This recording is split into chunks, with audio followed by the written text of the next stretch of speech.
Bonjour, c'est Jean Descartes. Bienvenue au cœur de l'histoire.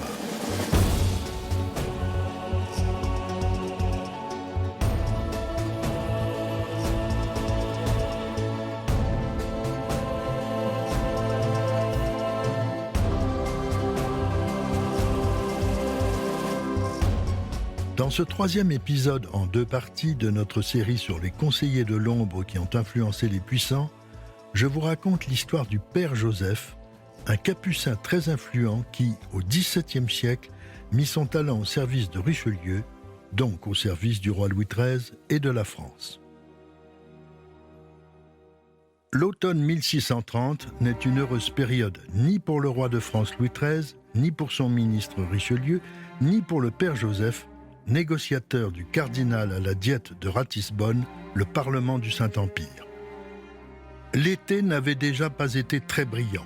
Après les victoires en Italie, notamment la prise de Pignerol dans le Piémont, des épidémies avaient frappé les armées royales. On les désigne d'une manière générale comme la peste. En fait, il s'agissait de rougeole et de typhus qui ont mis la guerre au point mort. D'autre part, de nombreuses villes de France s'agitent accablées d'impôts. Il y a eu des émeutes à Caen en mai, à Lyon en juin, à Laval et à Angers en juillet. Et par-dessus tout cela, la santé du roi n'est pas bonne. Son entérite chronique s'est réveillée. L'état de Louis XIII s'aggrave sérieusement le 22 août à Lyon. Il comptait partir faire la guerre en Italie, mais il n'est plus en état de le faire. Le 21 septembre, la fièvre et des douleurs intenses le reprennent. Le vendredi 27, jour de son 22e anniversaire, il est au plus mal. Il se confesse et communie.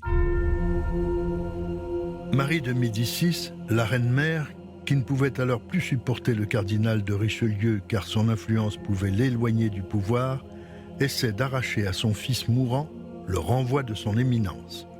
Le roi résiste. Le dimanche 29, on le croit perdu, quand, après moult saignées, le 30, le malade a une grande évacuation sanguinolente et noirâtre. Le ventre dur et tendu s'affaisse aussitôt. L'abcès est percé. Le malade est sauvé. Le roi est hors de danger, le cardinal respire, il est toujours ministre. Au même moment, le Père Joseph, le conseiller occulte de Richelieu, accompagné d'un autre négociateur nommé Charles Brûlart, se trouve en mission à Ratisbonne. La Diète, le Parlement des princes électeurs, s'est réuni à la demande de l'empereur Ferdinand II, qui voulait s'assurer de l'élection de son fils à sa succession. Le conseiller de Richelieu négocie avec les princes catholiques, Maximilien de Bavière notamment, pour empêcher cette élection. L'opération est une réussite. Mais le Père Joseph est aussi là pour savoir quelles conditions l'empereur mettrait à la reconnaissance du duc de Nevers comme duc de Mantoue, les Autrichiens soutenant les Guastalla. C'est la raison de la guerre de Louis XIII en Italie. L'empereur accepte de leur donner satisfaction au prix d'une paix générale, non seulement en Italie, mais en Allemagne et en Lorraine. Or, à ce moment-là, le Père Joseph n'a pas d'instruction directe de Richelieu, le roi étant mourant à Lyon. Brûlart et lui signent donc de leur propre chef le traité de Ratisbonne le 13 octobre. Ferdinand promet de donner au duc de Nevers l'investiture du duché de Mantoue et de laisser à la France Pignerol et Suse dans le Piémont. En revanche, la France s'engage à ne porter assistance à aucun ennemi de l'empereur, la Lorraine incluse. Quand il apprend la nouvelle à Roanne, Richelieu est horrifié. Il est à ce moment-là en bon terme avec les réformés.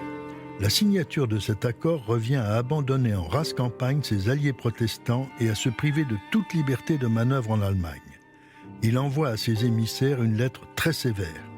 Et au maréchal de Schönberg, il écrit l'extrême affliction qu'il ressent devant la faute que le Père Joseph a commise en passant un traité insupportable. Louis XIII est tout aussi sévère. Un contre-projet de traité est envoyé à l'empereur. Il est aussitôt rejeté.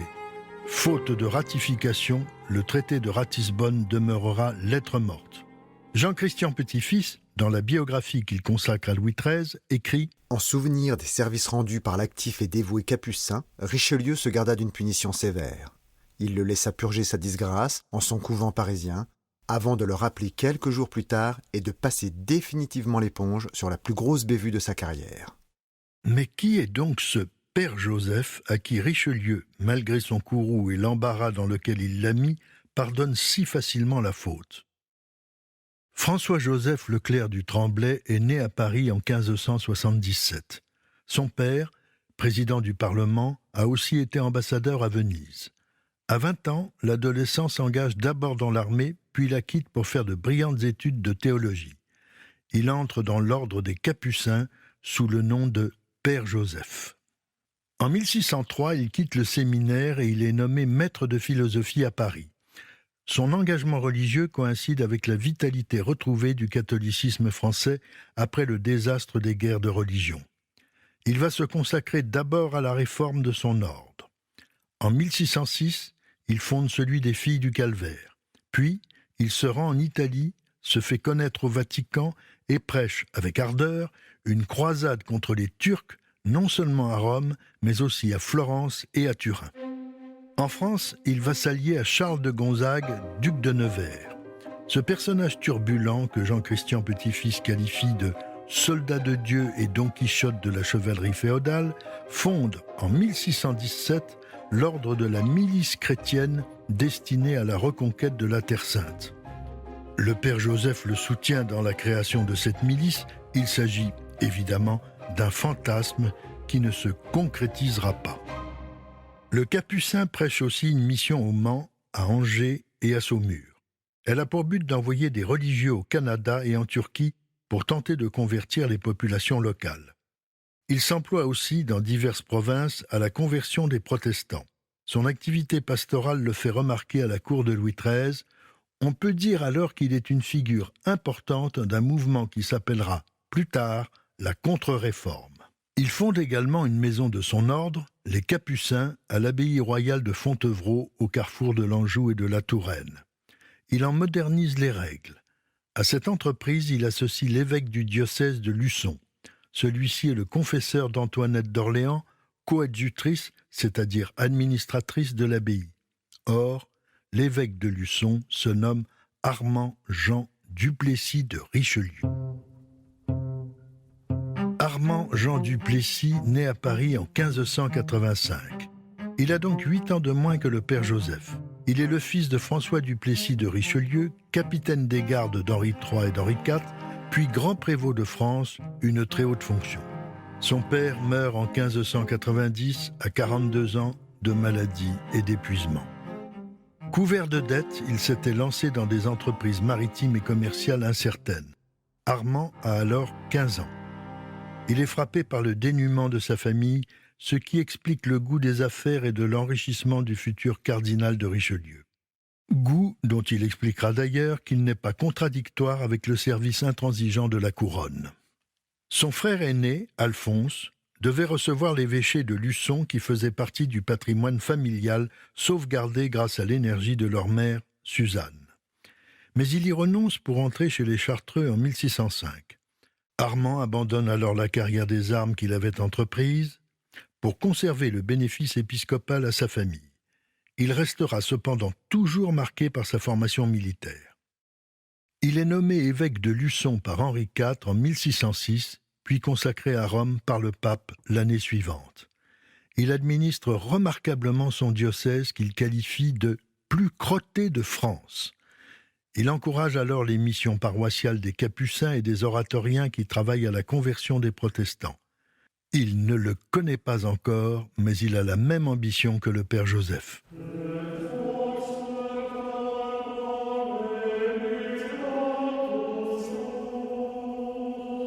Le nouvel évêque de Luçon est ambitieux.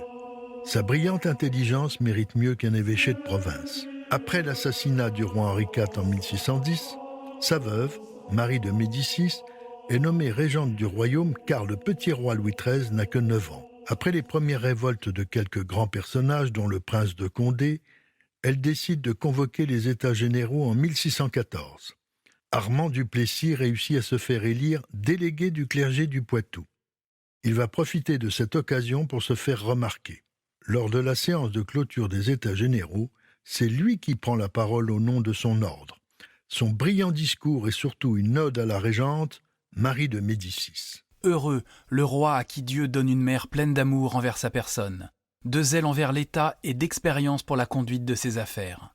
Entre une infinité de grâces que votre majesté a reçues du ciel, une des plus grandes dont vous lui soyez redevable est le don et la conservation d'une telle mère. Et entre toutes vos actions, la plus digne et la plus utile au rétablissement de votre État est celle que vous aurez faite en lui en commettant la charge. Évidemment, la régente est aux anges, mais Richelieu va devoir attendre le mariage du roi pour se rapprocher du pouvoir. En effet, afin d'apaiser les relations difficiles avec l'Espagne, Marie de Médicis a décidé de marier son fils à Anne d'Autriche, fille aînée du roi d'Espagne Philippe III.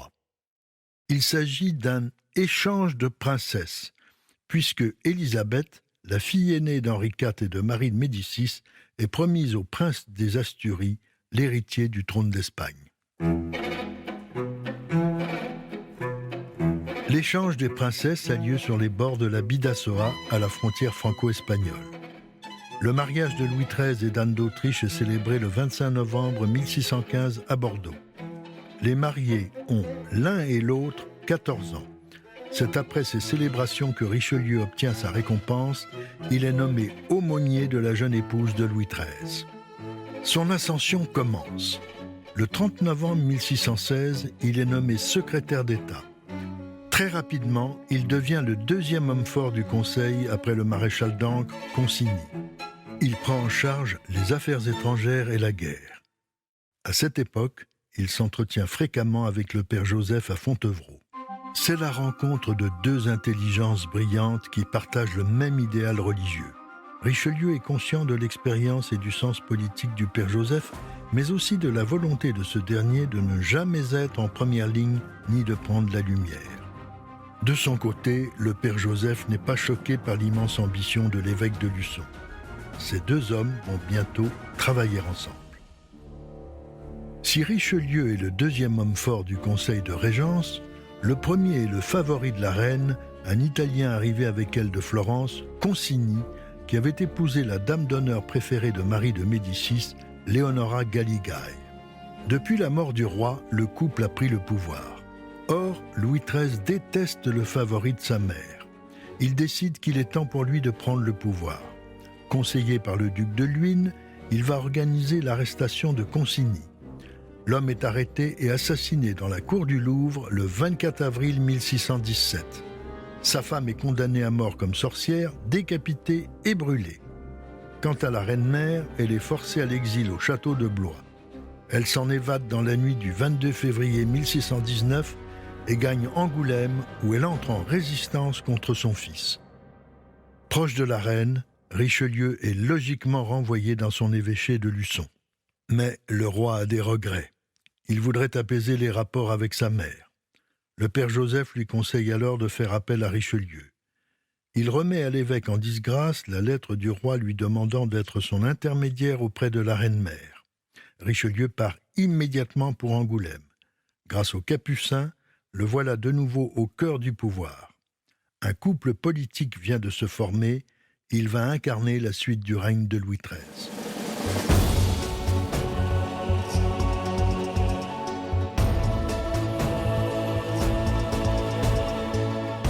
Si cette plongée dans l'histoire de France vous a plu, n'hésitez pas à en parler autour de vous et à me laisser vos commentaires sur le groupe Facebook de l'émission. Je vous donne rendez-vous demain pour la seconde partie de cet épisode d'Au cœur de l'histoire consacré au Père Joseph. Au cœur de l'histoire est une production Europe 1 Studio. Ce podcast est écrit et présenté par Jean Descartes, il a été réalisé par Christophe Davio.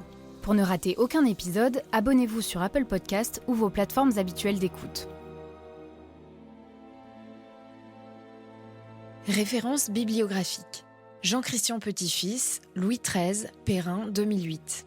Arnaud Tessier, Richelieu, l'Aigle et la Colombe, Perrin, 2014.